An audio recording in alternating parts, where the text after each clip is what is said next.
Hello， 大家好。上次用 Coco 電飯煲整火山排骨嘅時候，我咪配咗一碗黃薑飯。今次我就會同大家示範埋個做法。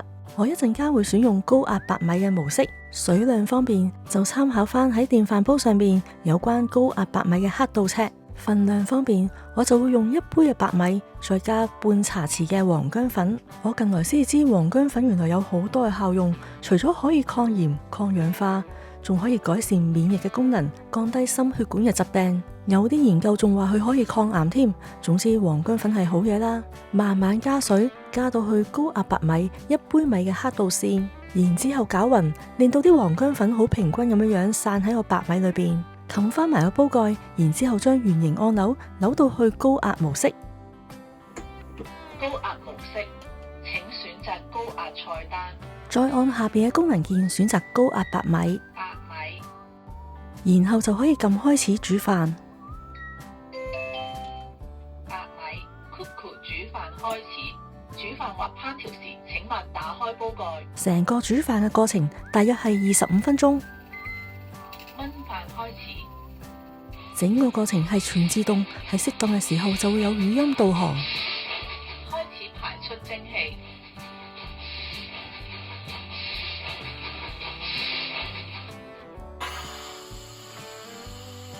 連排氣嘅過程都係全自動有提示，所以我真係好中意呢一個高壓電飯煲。白米 Coco 煮飯已完成，請將米飯攪勻。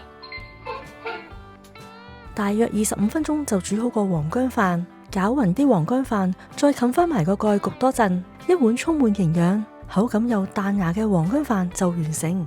之前有朋友同我講話佢好怕食黃薑飯，因為驚會辣。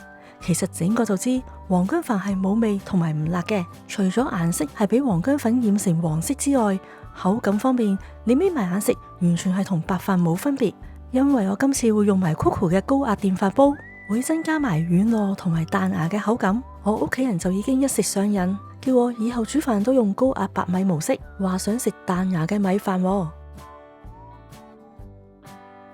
最後多謝大家收睇我今次嘅影片。除咗呢一個 YouTube 頻道之外，我仲有一個 IG、Facebook 專頁同埋一個 OpenRice 嘅賬號，歡迎大家入去同我一齊分享生活同埋飲食嘅點滴。